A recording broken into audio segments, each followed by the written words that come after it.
بسم اللہ الرحمن الرحیم اللہ الرحمن الرحیم الحمد للہ رب العالمین والصلاة والسلام علی سید الانبیاء والمرسلین وعلی آلہ واصحابہ اجمعین۔ جن چیزوں کی وجہ سے الفاظ کے حقائق یعنی حقیقی معنی کو چھوڑ دیا جاتا ہے، ان میں سے پہلی چیز ہے دلالت عرف۔ اس کا بیان تفصیل سے آ چکا۔ اس کے بعد دوسری چیز انہوں نے بیان کی کہ نفس کلام کے اندر دلالت موجود ہو، جس سے معلوم ہو جائے کہ یہاں حقیقی معنی مراد نہیں ہے۔ اس کی بھی مثالیں انہوں نے دے دیں۔ اب تیسری چیز کو بیان کرتے ہیں۔ کبھی کبھی حقیقت کو چھوڑا جاتا ہے سیاق کلام کی دلالت کی وجہ سے۔ دو لفظ ہوتے ہیں، ایک سباق اور ایک سیاق۔ سبق یسبق کا معنی ہوتا ہے سبقت لے جانا، یعنی پہلے آنا۔ کسی کلام سے پہلے والا جو کلام ہوتا ہے وہ سباق کلام کہلاتا ہے۔ اور ساق یسوق کا معنی ہوتا ہے ہانکنا، ہانکتا ہے جو وہ خود پیچھے ہوتا ہے اور دوسرا اس سے اس طرف ہوتا ہے، آگے کی طرف۔ تو سیاق کلام سے مراد ہے بعد میں آنے والا کلام، متأخر کلام۔ سباق کلام متقدم کلام کو کہتے ہیں اور سیاق کلام متأخر کلام کو کہا جاتا ہے۔ یعنی کلام جس میں کوئی لفظ ایسا ہے نا کہ جس کا حقیقی معنی چھوڑا گیا ہے، اس کلام کے بعد آنے والا کوئی کلام ہے جو بتا رہا ہے کہ یہاں حقیقی معنی مراد نہیں ہے، یا اس کلام کا بعد والا حصہ یہ بتا رہا ہے کہ ابتدائی حصے میں، پہلے حصے میں کسی لفظ کا حقیقی معنی مراد نہیں ہے۔ اس کی بہت سی مثالیں انہوں نے دی ہیں۔ مثلا امام محمد رحمہ اللہ تعالیٰ کی کتاب السیر الکبیر میں اس کی مثال ملتی ہے کہ ایک مسلمان تھا جس نے کافروں کے قلعے کا محاصرہ کر رکھا تھا۔ یہ پہلے بھی بتایا جا چکا ہے کہ پہلے دور میں جنگوں کے کئی طریقے ہوتے تھے۔ بعض اوقات تو جنگیں باہر نکل کے کھلے میدان میں لڑی جاتی تھیں، دونوں فریق اپنے اپنے شہروں اور آبادیوں سے باہر نکل کر کسی جگہ پہ لڑتے تھے۔ اور بعض اوقات ایسے ہوتا تھا کہ دشمن کو جب پتہ چلتا تھا کہ ہمارے اوپر حملہ ہو رہا ہے اور ہمارا دشمن آ رہا ہے، تو وہ قلعوں کے اندر چلے جاتے تھے، قلعوں کے دروازے بند کر لیتے تھے اور اپنے آپ کو قلعوں کے اندر محفوظ کر لیتے تھے، اور دشمن قلعے کا پھر محاصرہ کر لیتے تھے تاکہ کھانے پینے کی چیزیں اندر نہ جائیں، اور جب تنگ پڑے دشمن تو پھر وہ باہر نکلے اور لڑائی ہو، جنگ ہو۔ تو محاصرہ کر رکھا تھا مسلمانوں نے۔ کافر حربی نے کہا کہ مسلمان نے کافر حربی کو کہا انزل، نیچے اترا، یعنی نیچے اترا کا مطلب ہے قلعے سے نیچے اترا، باہر آ جا۔ اگر مسلمان نے صرف اتنا ہی کہا ہے انزل، یہ نیچے اترا، تو یہ اس کا کہنا یہ اس بات کی دلیل ہوگی کہ اس نے امن دے دیا ہے۔ اور اگر وہ نیچے اترا تو پھر اس کو قتل کرنا جائز نہیں ہوگا۔ مسلمانوں میں سے کوئی بھی ایک معمولی سپاہی بھی اگر کسی کو امن دے دے تو وہ امن میں ہو جاتا ہے۔ یہ حضور علیہ الصلوۃ والسلام نے قاعدہ بیان کیا ہے کہ کسی ادنا سے مسلمان کا بھی کسی کو کہہ دینا کہ تجھے امن ہے تو یہ امن ہوگا، اور کوئی اس کو قتل نہیں کر سکتا، اس کی جان محفوظ ہوگی۔ مسلمان نے کہا انزل، قلعے سے نیچے اتر، اتنا ہی کہا ہے اور وہ نیچے اتر آیا ہے اس کے کہنے پر، تو اسے امن ہوگا، اس کو مارا نہیں جا سکتا، قتل نہیں کیا جا سکتا۔ لیکن اگر اس نے کہا انزل ان کنت رجلا، اگر مرد ہو تو نیچے اترو،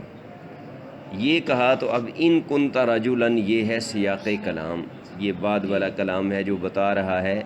کہ یہاں جو اترنے کا حکم دیا جا رہا ہے نا، تو وہ لڑائی کے لیے اترنے کا حکم دیا جا رہا ہے کہ تم اگر مرد ہو تو نیچے اترو اور مقابلہ کرو پھر تمہیں پتہ چلے.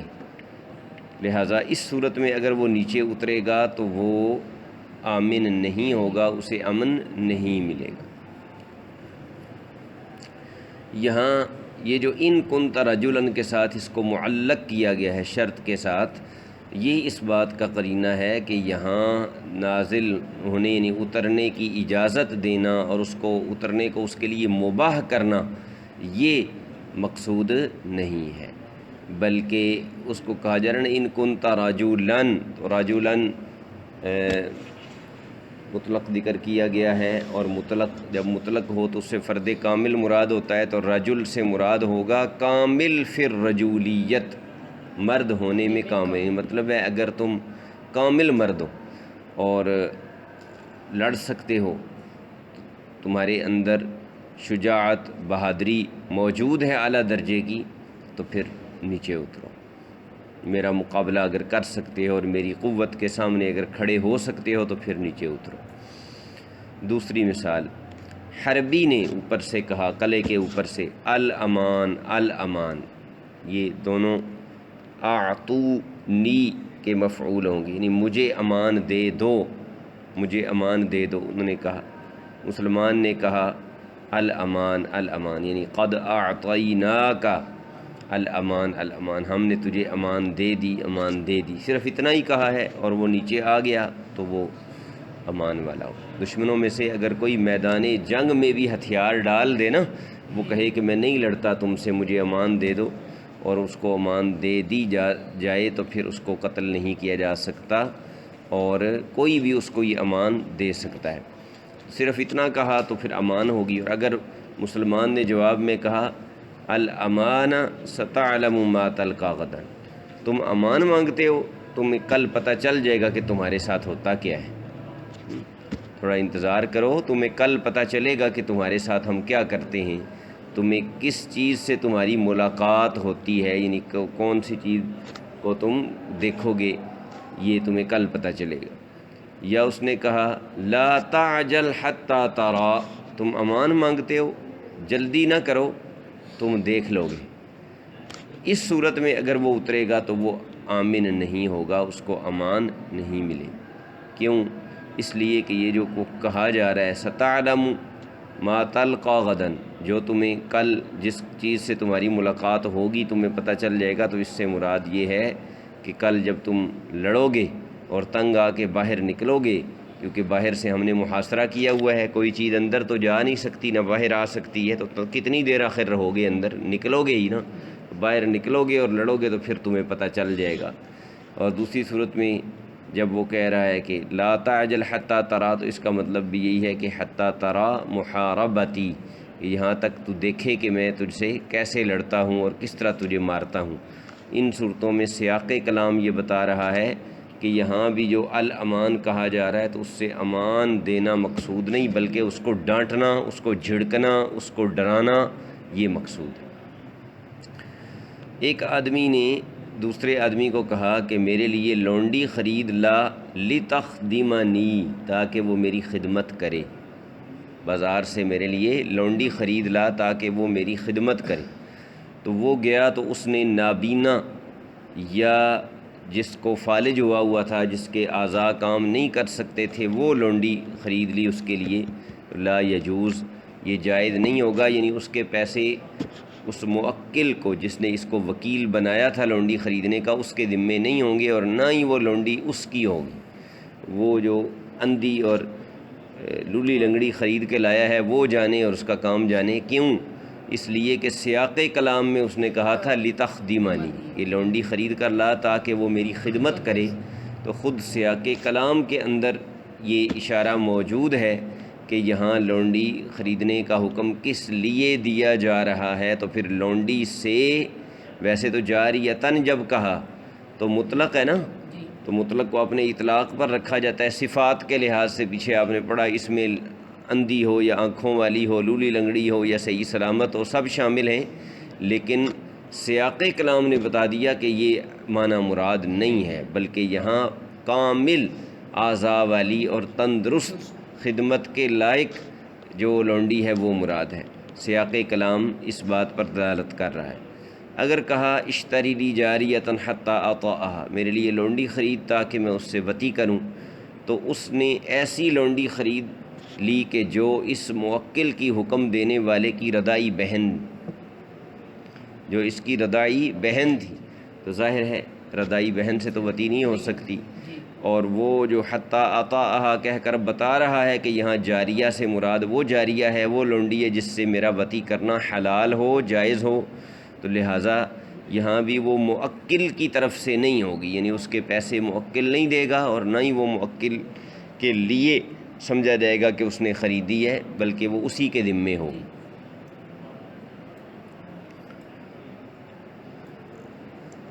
تو اس طرح مطلق ان دونوں مثالوں میں سیاق کلام کی وجہ سے مقید بن جائے گا۔ ان دونوں مثالوں میں مطلق جو ہے یہ سیاق کلام نے اس کو مقید بنا دیا ہے، یعنی حقیقی معنی وہاں مراد نہیں۔ یہ آغاز میں بتایا تھا نا کہ حقیقی معنی مراد نہ ہونے کا یہاں یہ مطلب نہیں کہ لازمی مجازی معنی ہی مراد ہوگا، اس میں اور بھی کئی احتمال ہو سکتے ہیں، اور وہ ساتھ ساتھ یہاں بیان ہو رہے ہیں۔ اسی قاعدے پر ایک اور مسئلہ بھی متفرق کیا ہے۔ قاعدہ کون سا ہے کہ سیاق کلام کی وجہ سے حقیقت کو چھوڑا جا سکتا ہے؟ کہ نبی کریم علیہ الصلاۃ والسلام نے فرمایا کہ جب تم میں سے کسی کے کھانے میں مکھی گر جائے، اذا وقع الذباب فی طعام احدکم فامقلوہ، فامقلوہ کا مطلب ہے کہ پہلے اسے کھانے کے اندر ڈبو دو، ثم انقلوہ، پھر اسے نکال دو باہر کھانے سے، یہ حکم دیا۔ اب اس کا ایک سیاق ہے، اس حکم کے بعد بھی کچھ فرمایا ہے۔ وہ کیا فرمایا کہ اس کے ایک پر میں، دو پروں میں سے ایک پر میں بیماری ہوتی ہے اور دوسرے پر میں شفا ہے، اسی بیماری کی دوا ہے، اور وہ گرتے ہوئے بیماری والے پر کو آگے کرتی ہے اور اس پر کی طرف سے وہ کھانے میں گرتی ہے تاکہ وہ پر پہلے اس میں کھانے میں لگے اور کھانے میں بیماری پیدا ہو۔ دوا والے پر کی بجائے جو دا والا بیماری والا پر ہے اس کو وہ مقدم کرتی ہے، اس کو وہ آگے کرتی ہے۔ اب اس میں نبی کریم صلی اللہ تعالیٰ علیہ وسلم کا یہ جو سیاق کلام میں یہ فرمانا کہ وہ اس کے ایک پر میں دا ہے دوسرے میں دوا ہے اور وہ دا والے کو مقدم کرتی ہے، یہ بتا رہا ہے کہ یہ جو حکم ہے نا فَامْقُلُوهُ ثُمَّ انْقُلُوهُ، یہ حکم امر تعبدی نہیں ہے جو شریعت کا حق ہوتا ہے۔ کیا مطلب اس کا؟ دو طرح کے حکم ہیں شریعت میں۔ ایک وہ حکم ہوتا ہے کہ جس میں جو حکمت ہے، جو مصلحت ہے، جو اس میں فائدہ ہے ہمارا، وہ ہمیں معلوم ہو رہا ہے، بہت آسانی سے واضح طور پر معلوم ہو رہا ہے کہ اس میں یہ حکم ہمارے فائدے کے لیے دیا گیا ہے اور اس میں یہ فائدہ ہے۔ ایسے احکام کو کہا جاتا ہے امور معقولۃ المعنی، امور معقولۃ المعنی، ایسے امور کے جن کا معنی سے مراد ہے جن کے اندر جو حکمت ہے، جن کے اندر جو ہمارا فائدہ ہے، جن کے اندر جو شریعت کا مقصد ہے وہ بالکل واضح ہے، وہ عقل میں آ چکا ہے، سمجھ آ رہا ہے۔ اور ایک امور وہ ہوتے ہیں کہ جن کی حکمت ہمیں معلوم نہیں ہوتی، وہ محض اللہ کا حکم ہونے کے اعتبار سے ہم چونکہ عبد ہیں، اللہ کے بندے ہیں، تو وہ تعبد کا تقاضا ہے، ہمارے عبد ہونے کا اظہار کرنے کے لیے وہ بجا لائے جا رہے ہوتے ہیں، ان میں جو حکمت ہے وہ ہمیں معلوم نہیں ہوتی۔ تو فرماتے ہیں کہ اس سے یہ پتہ چلا حضور علیہ الصلاۃ والسلام کے اس سیاق کلام سے کہ یہ جو حکم ہے یہ کوئی امر تعبدی نہیں، یعنی یہ ایسا حکم نہیں ہے کہ جو محض بس ہم نے کرنا ہے، اللہ تعالیٰ کا حکم ہے تو اس پر عمل کرنا ہے، ایک تعبد ہے، اس کی بندگی کا اظہار ہے، اور اس کے اندر جو معانی ہیں، جو مقاصد ہیں وہ ہمیں معلوم نہیں، ایسا نہیں ہے، بلکہ یہ امر معقول المعنی ہے۔ یعنی اس نے یہ بتا دیا کہ وہ جو ڈبونے اور نکالنے کا، ڈبو کر نکالنے کا حکم ہے تو اس کی ایک مصلحت ہے، اس کا ایک فائدہ ہے، اس کا ایک مقصد ہے، اور وہ کیا ہے کہ تاکہ دوسرا پر جس میں شفا ہے اس کے ذریعے کھانے میں سے وہ بیماری دور ہو جائے، اور بعد میں اگر کوئی کھانا کھائے تو اس کھانا کھانے سے وہ بندہ بیمار نہ ہو، اسے وہ بیماری نہ لگے، یہ مراد ہے۔ تو سیاق کلام نے بتایا کہ مقل کا جو حکم ہے، ڈبونے کا جو حکم ہے، یہ اس لیے ہے کہ ہم سے دفع ادا ہو جائے، وہ بیماری ہم سے دور کر دی جائے، نہ کہ یہ کوئی امر تعبدی ہے جو شریعت کا حق ہے۔ بعض احکام ایسے بھی ہوتے ہیں نا کہ جن کا ہمیں حکمت مصلحت پتہ نہیں ہوتی، اور ہم نے بس پابند ہیں ہم کہ بندہ ہونے کے ناطے ہم نے ان پر عمل کرنا ہے، تو اس میں ایسا نہیں ہے، بلکہ اس کی حکمت ہمیں معلوم ہے، اور وہ حکمت یہی ہے کہ ہم سے اذیت اور تکلیف دہ چیز بیماری دور ہو جائے، اور اس کو جب ڈبویا جائے تو شفا والا پر جو ہے وہ بھی کھانے کے ساتھ لگ جائے اور کھانے سے بیماری دور ہو جائے۔ اب اگر اس کے ظاہر حقیقت کو دیکھا جاتا، حقیقی معنی کو دیکھا جاتا، تو فم قلو امر کا صیغہ ہے، اور امر وجوب کے لیے ہوتا ہے۔ اس کا مطلب یہ ہوتا کہ مقل یعنی اس کو ڈبونا واجب ہے، لیکن یہاں یہ حقیقی معنی چھوڑ دیا گیا ہے سیاق کلام کی وجہ سے، اور وہ سیاق کلام یہی ہے فَإِنَّ فِي إِحْدَى جِنَاحَيْهِ دَاءً وَفِي الْأُخْرَى دَوَاءً، کیونکہ اس نے بتا دیا کہ جو ڈبونا ہے تو وہ ہم سے اذیت دور کرنے کے لیے ہے، نہ کہ کوئی امر تعبدیہ، لہذا یہ ایجاب کے لیے نہیں ہوگا، کیونکہ یہ ہمارے لیے ہے نہ کہ ہمارے اوپر ہے۔ لِأَنَّهُ لَنَا لَا عَلَيْنَا، لام جو ہے یہ حقوق کے لیے، فائدے کے لیے استعمال ہوتا ہے، علا جو ہے یہ الزام کے لیے، یہ فرائض کے لیے اور نقصان دہ چیزوں کے لیے آتا ہے۔ لِأَنَّهُ لَنَا لَا عَلَيْنَا کا مطلب یہ ہے کہ یہ تو ہمارے بھلے کے لیے ہے، ہمارے اوپر کوئی بوجھ ڈالنے کے لیے یا ہمارے اوپر کسی چیز کو واجب کرنے کے لیے نہیں۔ مطلب یہ ہے کہ اس طرح کرنا کوئی واجب نہیں ہے کہ پہلے اس کو ڈبوو پھر نکالو اور پھر وہ کھانا کھاؤ۔ اگر کسی کا دل کرتا ہے، طبیعت مانتی ہے تو وہ اس کو کھائے، نہیں مانتی تو اس کو کھانے کا کوئی پابند نہیں بنایا جا رہا۔ اگر کسی کے کھانے میں مکھی گر جاتی ہے اور وہ اس کو ڈبو کے نکال دیتا ہے تو اس کے بعد اس کو اختیار ہے، وہ چاہے تو اسے کھائے اور چاہے تو اس کو نہ کھائے۔ اللہ تعالیٰ نے فرمایا انما الصدقات للفقراء والمساکین والعاملین علیہا، آگے یہ سارے صدقات کے یعنی زکوٰۃ وغیرہ کے جو مصارف ہیں جن پر زکوٰۃ و صدقات خرچ کیے جاتے ہیں وہ بیان کیے گئے۔ اب اس میں احناف کا نقطۂ نظر یہ ہے کہ اگر ان میں سے کسی ایک کو بھی زکوٰۃ یا صدقہ دے دیا گیا تو ادا ہو جائے گا۔ جتنی اصناف ہیں نا، جتنی کیٹیگریز بیان ہوئی ہیں، فقراء ہیں، وہ مساکین ہیں، عاملین کہا جاتا ہے ان لوگوں کو کہ جن کی کو یہ جاب دی جائے کہ وہ جا کر لوگوں سے زکوٰۃ اکٹھی کر کے لائیں۔ اس دور میں نبی کریم علیہ الصلاۃ والسلام صحابہ اکرام کو بھیجتے تھے مختلف علاقوں میں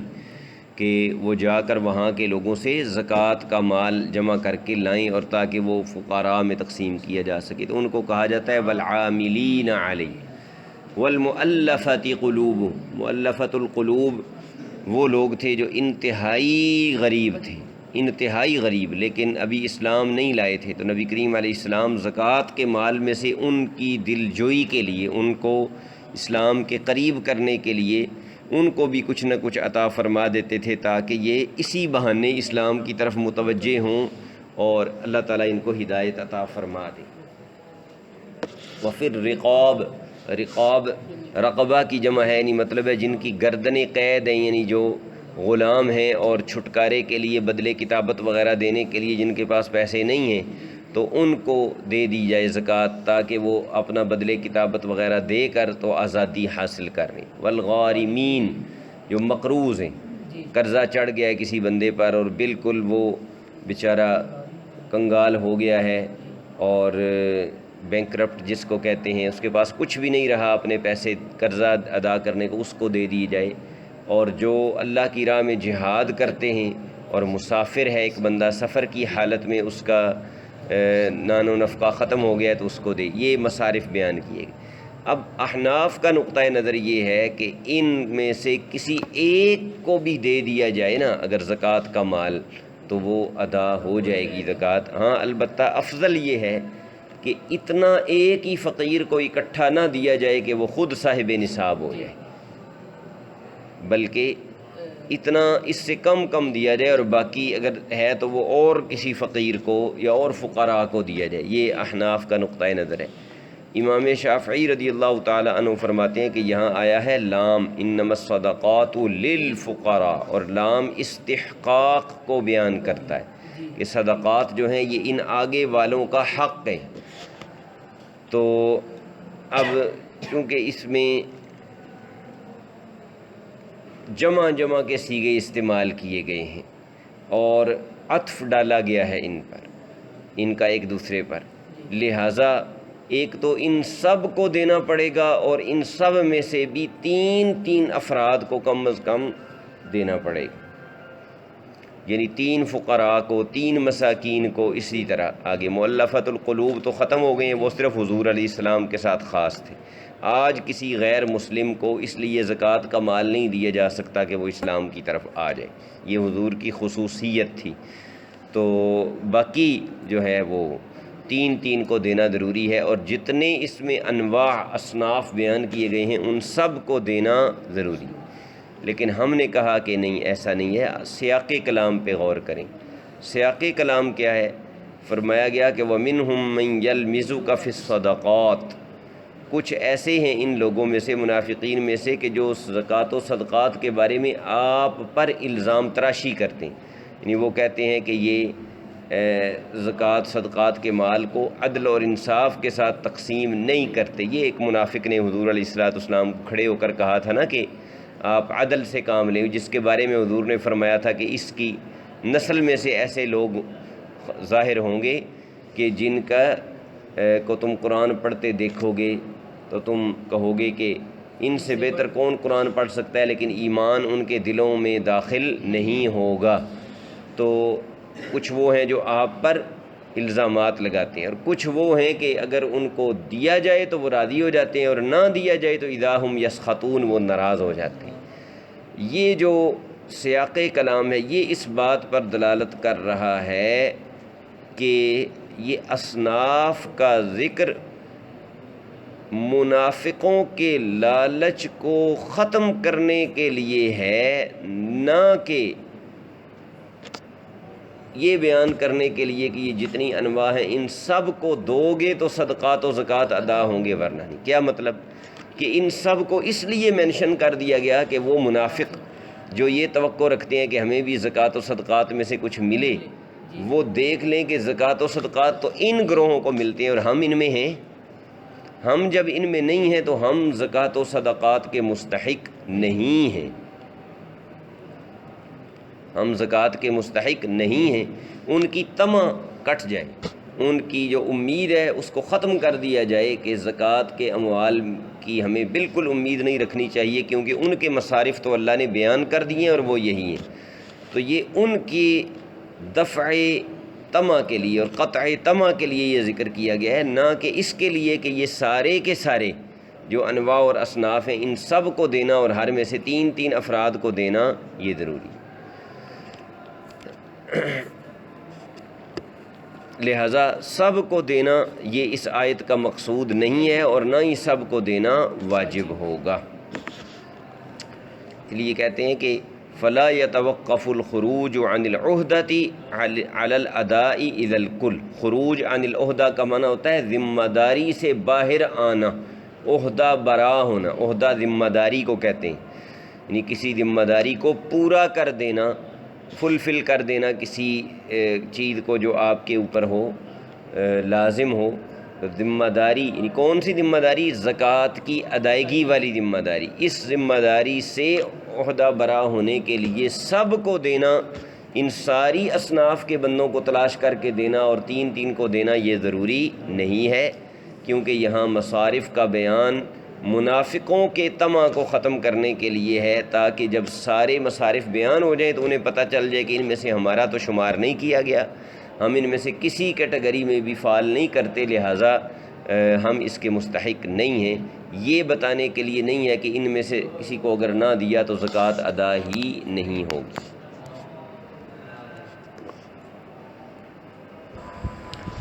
چوتھی چیز جس کی وجہ سے حقیقت کو ترک کیا جاتا ہے وہ ہے دلالت من قبل المتکلم، متکلم کی طرف سے دلالت پائی جائے۔ متکلم کی طرف سے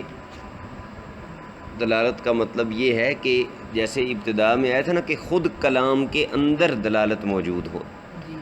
کسی خارجی چیز کا سہارا نہ لینا پڑے، جس طرح یہاں مثلا سیاق کلام کا سہارا ہے، تو سیاق کلام ظاہر ہے اس کلام سے تو الگ ایک چیز ہے نا جس کا سہارا لیا گیا، تو یہاں بھی الفاظ کے اندر تو کوئی ایسی چیز نہیں ہے، لیکن الفاظ بولنے والے کی حالت، اس کی ذات، اس کی شخصیت یہ بتا رہی ہے کہ یہاں حقیقی معنی مراد نہیں ہے۔ یہ مطلب ہے کہ دلالت من قبل المتکلم، متکلم کی طرف سے۔ اس کی مثال ہے کہ اللہ تبارک و تعالی نے فرمایا فمن شاء فلیؤمن ومن شاء فلیکفر، جو چاہے ایمان لائے اور جو چاہے کفر کرے۔ اب یہ دونوں امر کے صیغے ہیں، فلیؤمن بھی اور فلیکفر بھی، اور امر وجوب کے لیے ہوتا ہے، تو پھر تو اس کا مطلب یہ بنے گا کہ اللہ تعالیٰ جس طرح ایمان لانے کا حکم دے رہا ہے تو اسی طرح وہ کفر کرنے کا بھی حکم دے رہا ہے، نعوذ باللہ۔ تو ہم نے جب دیکھا کہ اللہ تعالی یہ کلام ہے اللہ تبارک و تعالیٰ کا، اور وہ حکیم ہے، حکمت والا ہے، اور کفر قبیح چیز ہے، اور حکیم قبیح کا حکم نہیں دیا کرتا، تو ہمیں پتہ چل گیا کہ یہاں دلالت لفظ چھوڑ دی جائے گی، یعنی جو یہاں امر کا حقیقی معنی ہے وجوب، ہم وہ نہیں لیں گے، کیوں کہ عامر حکیم ہے۔ متکلم کے اندر یہ دلالت پائی گئی ہے کہ وہ اس کی شان اس سے بلند ہے کہ وہ کسی قبیح کام کا حکم دے، لہذا یہاں امر وجوب کی بجائے توبیخ کے لیے ہوگا، ڈانٹ ڈپٹ کے لیے ہوگا۔ جیسے باپ کہتا ہے نا جو جی چاہے کرو، مطلب کیا ہوتا ہے اس کو، بچے کو، اولاد کو ڈانٹنا، اس کو توجہ دلانا، تو یہاں بھی اللہ تبارک و تعالی نے بلا تشبیہ و تمثیل یہ توجہ دلائی ہے، ان کو تنبیہ کی ہے، ان کو ڈانٹا ہے کہ جو جی چاہے کرو، مطلب ہے جیسا کرو گے پھر ویسا بھگت لو گے، ایمان لاؤ گے تو تب بھی اور کفر کرو گے تو تب بھی۔ تو یہاں امر کا حقیقی معنی مراد نہیں۔ اسی طرح دوسری مثال دیتے ہیں کہ ایک بندے نے کسی کو وکیل بنایا کہ جاؤ ذرا گوشت خرید لاؤ، شرائے لحم کا وکیل بنایا۔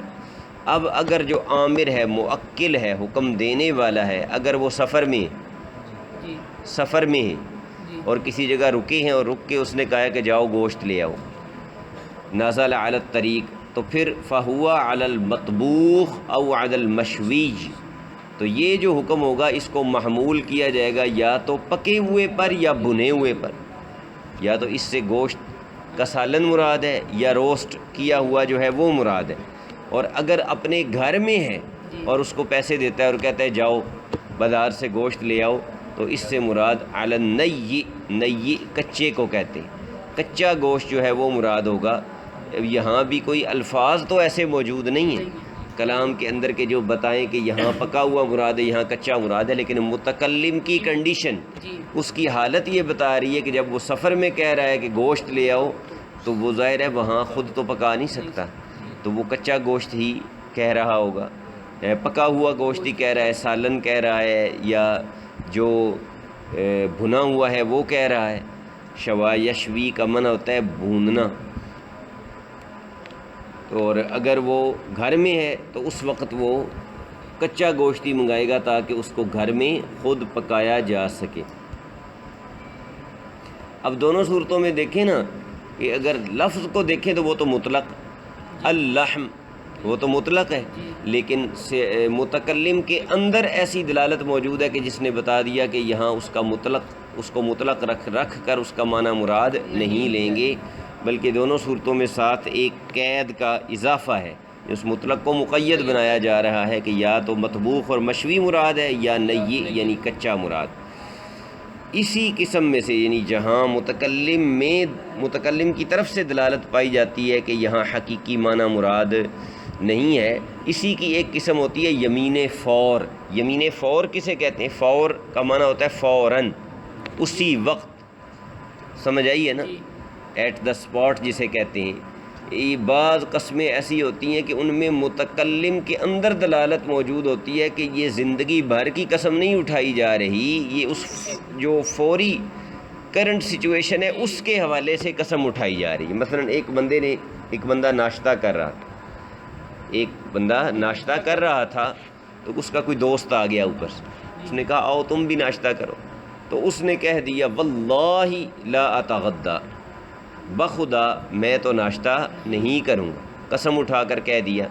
تو اب اس سے کیا یہ مطلب ہوگا کہ پوری زندگی میں ناشتہ نہیں کروں گا؟ یہ نہیں مطلب۔ جس ناشتے کی طرف بلایا گیا تھا، غدائے مدعو الیہ، وہ ناشتہ جس کی طرف اس نے اس کو دعوت دی تھی، بلایا تھا، اس کی طرف یہ پھرے گا، یہ کلام اس کی طرف جو ہے نا پھر جائے گا، اور وہ اس کے گویا کی کانٹیکسٹ میں یہ بات کی جا رہی ہے کہ اس ناشتے سے وہ قسم اٹھا رہا ہے کہ میں ہاں، اگر تھوڑی دیر بعد وہ وہی ناشتہ کرنا شروع کر دے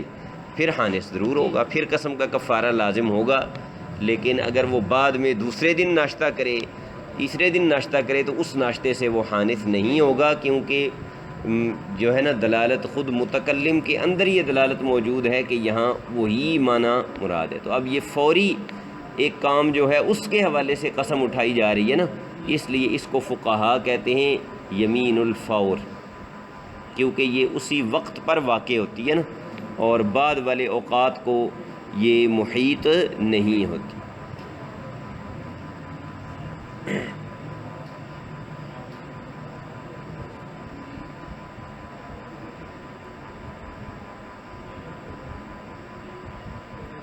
اس پر ایک بڑا اچھا اعتراض ہے،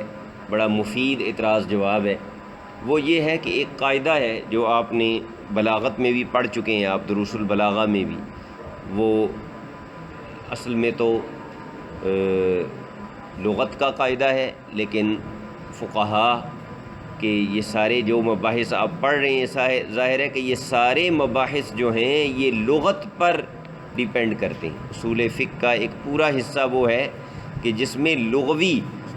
مباحث کو بیان کیا جاتا ہے، یہ کوئی لفظ عام ہے یا خاص ہے یا مشترک ہے یا معول ہے، یہ ساری بحثیں اصل میں لغت کے ساتھ ریلیٹ کرتی ہیں، ان کے ساتھ ان کا تعلق۔ تو وہ قاعدہ کیا ہے؟ وہ قاعدہ یہ ہے کہ نکرہ جب نفی کے بعد آئے تو اس میں عموم ہوتا ہے۔ نکرہ جب نفی کے بعد آئے، نفی کے سیاق میں آئے، یعنی اس سے پہلے نفی ہو، تو وہ عموم پر دلالت کرتا ہے۔ لا الہ، لا الہ، کوئی خدا نہیں، کوئی معبود نہیں، الا اللہ، مگر اللہ۔ سمجھ آ گیا؟ ام من شیء الا یسبح بحمدہ، کوئی چیز بھی نہیں مگر وہ اللہ تعالیٰ کی تسبیح اس کی حمد کے ساتھ بیان کرتی۔ تو نکرہ جب نفی کے نیچے آئے تو وہ تو اس میں تو عموم ہوتا ہے، اور یہاں بھی تو نکرہ ہے نا، لا اتغدی، لا نفی ہے اور اتغدی ناشتہ، اس میں تو کوئی قید تو ساتھ ہے نہیں کہ کب والا، تو یہ بھی نکرہ نفی کے تحت آیا ہوا ہے، تو اس میں بھی عموم ہوگا۔ تو جب اس میں نکرہ نفی کے تحت آئے اس میں عموم ہوتا ہے، تو آپ اس سے فوراً والا ناشتہ، اس دن والا ناشتہ، وہ کیسے مراد لے سکتے ہیں؟ یہ تو اس قاعدے کی خلاف ورزی ہے۔ اس کا جواب یہ ہے کہ وہ بات بالکل ٹھیک ہے کہ نکرہ عموم جب نفی کے نیچے آتا ہے تو اس میں عموم ہوتا ہے، لیکن اس کے ساتھ یہ قاعدہ بھی تو یاد رکھیں نا کہ ہر عام میں تخصیص کا احتمال بھی تو ہوتا ہے نا۔ یہ تو نہیں کہ عام میں تخصیص نہیں ہو سکتی، عام میں قرائن مل جائیں، دلائل مل جائیں تو تخصیص ہو سکتی ہے۔ لہٰذا یہاں قرینہ موجود ہے جو بتا رہا ہے کہ یہاں غدا سے غدائے مخصوص مراد ہے اور عام مراد نہیں۔ ایک عورت کھڑی ہوئی، وہ گھر سے نکلنے کا ارادہ رکھتی تھی، تو خامد نے کہا ان خرجتی فانتی کذا، یعنی اگر تو نکلی تو تو ایسی ہے، یعنی مطلب ہے کہ تجھے طلاق ہے، اگر تو نکلی تو تجھے طلاق ہے۔ اب یہ حکم بھی اسی فوری صورتحال پر مقصور ہوگا، بند ہوگا، یعنی یہاں بھی نکلنے سے اس وقت نکلنا مراد ہوگا جس کے لیے وہ ابھی تیار کھڑی ہے۔ کہ اب اگر اس وقت تو نکلی تو تجھے طلاق ہے، اگر وہ بعد میں نکلی تو وہ بندہ حانث نہیں ہوگا، یعنی قسم اس کی نہیں ٹوٹے گی اور وہ طلاق واقع نہیں ہوگی۔ کیوں؟ اس لیے کہ وہ نہیں چاہتا تھا کہ وہ نکلے، تو اس نے نکلنے کا ارادہ کر کے اس کے غصے کو بھڑکایا ہے، اور یہ غصے کو بھڑکانا یہ اس بات کا قرینہ ہے کہ وہ جس پر ناراض ہو رہا ہے، جس پر طلاق کو معلق کر رہا ہے، وہ فوری نکلنا ہے، اس وقت والا نکلنا ہے جس نے اس کو غصہ دلایا ہے۔ تو یہ بھی متکلم کے اندر ایک چیز موجود ہے جو بتا رہی ہے کہ یہاں پر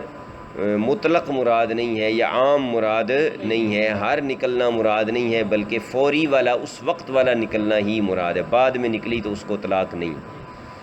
یہ تھی چوتھی چیز جس کی وجہ سے حقیقت کلام کو ترک کر دیا جاتا ہے۔ پانچویں اور آخری چیز ہے کہ بعض اوقات محل کلام کے اندر دلالت موجود ہوتی ہے، جو جس سے یہ پتہ چلتا ہے کہ یہاں حقیقی معنی مراد نہیں۔ محل کلام کی دلالت سے کیا مراد ہے؟ خود بتا رہے ہیں بِأَنْ كَانَ الْمَحَلُّ لَا يَقْبَلُ حَقِيقَةَ اللَّفْظ، کہ جب اس چیز کو جس پر وہ کلام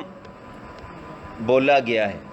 جس پر اس کلام کے ذریعے حکم لگایا گیا ہے، وہ ہے محل کلام۔ مثلا کسی کلام میں کسی آدمی کے بارے میں بات ہو رہی ہے تو وہ آدمی محل کلام، کسی لونڈی کے بارے میں بات ہو رہی ہے وہ لونڈی محل، تو اس محل کلام کو دیکھیں تو وہ حقیقت کلام سے انکاری ہے، یعنی وہ اس بات کو ان کا انکار کرتا ہے کہ مجھ پر یہ اس کلام کی حقیقت منطبق ہو سکتی ہے۔ اس کی سچویشن ایسی ہے کہ وہ بتا رہی ہے کہ یہاں حقیقی معنی مراد نہیں ہو سکتا۔ مثال اس کی یہ ہے کہ ایک آزاد عورت ہے، آزاد عورت، اس کو کوئی وہ کسی کو کہتی ہے میں نے اپنا آپ تجھے بیچا، یہ ابھی مختصر القدوری میں آپ نکاح کے مسائل پڑھ رہے ہیں تو ان میں آگے آ جائے گا یہ مسئلہ۔ اس نے کہا میں نے اپنا آپ تجھے بیچا، اور دوسرا بندہ کہتا ہے میں نے خریدا، تو اگر نیت، وہ مسئلہ پڑھیں گے آپ کے ان الفاظ میں، اگر نیت نکاح کی ہو تو نکاح ہو جاتا ہے۔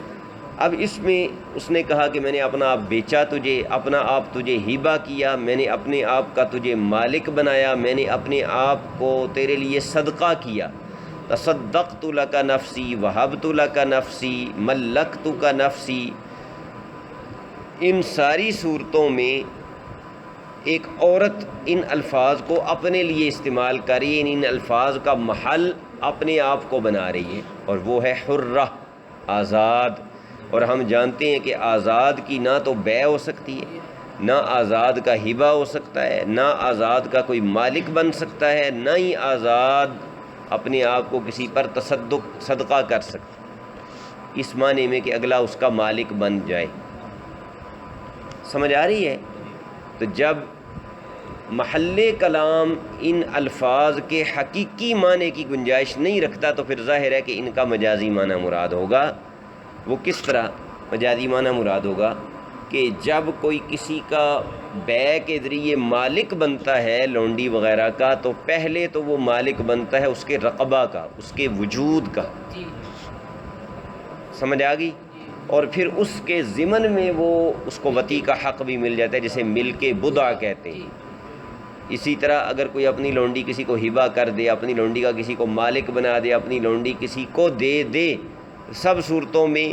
ملک رقبہ کے ذریعے ملک بضع مل جاتا ہے نا، تو پھر یہاں بھی مجازن یہ الفاظ بول کر ملک بضع حاصل کرنا، یعنی کہ نکاح، انعقاد نکاح، وہ مراد لیا گیا۔ اس لیے قاعدہ وہاں آپ پڑھیں گے، فقہا یہ قاعدہ بیان کرتے ہیں کہ جتنے بھی الفاظ ملک دائمی کو ثابت کرتے ہیں ان کو بول کر نکاح مراد لیا جا سکتا ہے۔ یہ آپ یہاں بھی پیچھے میرا خیال ہے پڑھ چکے ہیں، استعارہ کی جو اقسام ہے نا، کہ وہ ایک علت اور معلول کے درمیان ہوتا ہے، اور ایک سبب اور مسبب کے درمیان ہوتا ہے، اور علت معلول میں دونوں طرف سے ہوتا ہے استعارہ، علت بول کر معلول، معلول بول کر علت، اور سبب مسبب میں ایک طرف سے ہوتا ہے۔ سمجھ آ گئی ہے؟ ایک آدمی کا غلام تھا اور اس غلام کے بارے میں سب کو پتہ تھا کہ اس غلام کا والد کون ہے، معروف النسب تھا وہ غلام، تو اس غلام کو آقا نے کہہ دیا ھذا ابنی، یہ میرا بیٹا ہے۔ اب اس لفظ کا حقیقی معنی تو یہ ہے نا کہ یہ میرا نسبی بیٹا ہے، وہ تو ہو نہیں سکتا کیونکہ وہ غلام معروف النسب ہے، اس کے اندر دلالت پائی گئی ہے محل کلام کے اندر کہ یہ اس کا حقیقی بیٹا تو نہیں ہو سکتا۔ تو اب کیا کریں گے؟ اب کہیں گے گویا اس نے اس کو بیٹا کہا ہے اس معنی میں کہ بیٹے کا تو کوئی مالک نہیں نہ ہوتا، تو لہذا میں اس کا مالک نہیں رہا، میں نے اس کو آزاد کیا تو وہ آزاد ہو جائے گا۔ اسی طرح اگر ایک غلام ہے اور وہ عمر میں اس سے بڑا ہے مالک سے، اس کو وہ کہتا ہے ھذا ابنی، تو یہ بھی کامن سینس کی بات ہے کہ کوئی عمر میں جو بڑا ہو وہ اس کا بیٹا کیسے ہو سکتا ہے؟ یہاں بھی حقیقی معنی مراد نہیں، یہ خود محل کلام بتا رہا ہے، اس کا بڑا ہونا بتا رہا ہے، لہٰذا کیا ہوگا یہاں پر؟ یہاں بھی ابنی کا حقیقی معنی مراد نہیں ہوگا، وہی معنی مراد ہوگا کہ یہ آزاد ہے، کیونکہ بیٹوں کا تو کوئی مالک نہیں ہوا کرتا، تو یہ عتق سے مجاز ہوگا۔ البتہ یہ صرف امام صاحب کے نزدیک ہوگا، صاحبین کے نزدیک نہیں، کیونکہ ان کا بھی مسئلہ پیچھے بیان ہو چکا ہے جہاں حقیقت مجاز کی بات ہے کہ امام صاحب کے نزدیک مجاز حقیقت کا خلیفہ ہے لفظوں کے حق میں، اور صاحبین کے نزدیک حکم کے حق میں۔ کیا مطلب؟ کہ جہاں حقیقی معنی ممکن ہوگا وہاں مجاز کی طرف رجوع کریں گے صاحبین کے نزدیک۔ امام صاحب فرماتے ہیں اس کا ممکن ہونا ضروری نہیں، بس الفاظ ٹھیک ہونے چاہیے، کلام ٹھیک ہونا چاہیے، تو اس میں مجازی معنی مراد لیا جا سکتا ہے۔ یہاں وہ کہتے ہیں کہ جس کا باپ کوئی اور ہے تو یہ اس کا بیٹا کیسے ہو سکتا ہے؟ حقیقی معنی یہ نا کہ اس کا نسبی بیٹا ہو، جب حقیقی معنی ممکن ہی نہیں تو مجاز کی طرف رجوع نہیں کیا جا سکتا، تو ان کے نزدیک، صاحبین کے نزدیک، پھر یہ کلام لغو چلا جائے گا۔ سمجھ آ گیا؟ اور امام صاحب کے نزدیک یہ کلام جو ہے یہ اس میں مجاز خلیفہ بن جائے گا حقیقت کا، اور یعنی مجازی معنی مراد لے لیں گے اور حقیقت کو چھوڑ دیں گے محل کلام کی دلالت۔ تو پوری اس فصل کا خلاصہ یہ ہوا کہ 5 چیزیں ہیں جن کی وجہ سے حقائق الفاظ ترک کر دیے جاتے ہیں۔ اب چاہے تو مجازی معنی مراد لیا جائے، چاہے مطلق کو مقید کر لیا جائے، چاہے عام میں تخصیص کر لی جائے، چاہے حقیقت قاصرہ مراد لی جائے، یہ ساری صورتیں ترک حقیقت میں شامل۔ اور ان 5 چیزوں میں سے پہلی چیز دلالت عرف ہے، دوسری چیز ہے دلالت فی نفس الکلام، خود کلام کے اندر دلالت موجود ہے، تیسرا سیاق کلام یا سباق کلام میں دلالت موجود ہے، اور چوتھا متکلم کی طرف سے دلالت اس میں پائی گئی ہے، اور 5واں محل کلام۔ یہ جو آیا تھا نا انما الصدقات للفقراء، تو اس میں یہ بات یاد رکھ لیں کہ وہ ومنہم من یلمزک فی الصدقات کے بعد آیا ہوا، یعنی بات وہاں ہو رہی تھی نا سیاق کلام کی، تو یہ سباق کلام ہے، یعنی منہم من یلمزک فی الصدقات پہلے ہے اور انما الصدقات للفقراء بعد میں ہے، تو گویا یہاں سباق کلام کی وجہ سے حقیقت کو چھوڑ دیا گیا ہے۔ سیاق سے بھی چھوڑا جا سکتا ہے، سباق سے بھی چھوڑا جا سکتا ہے۔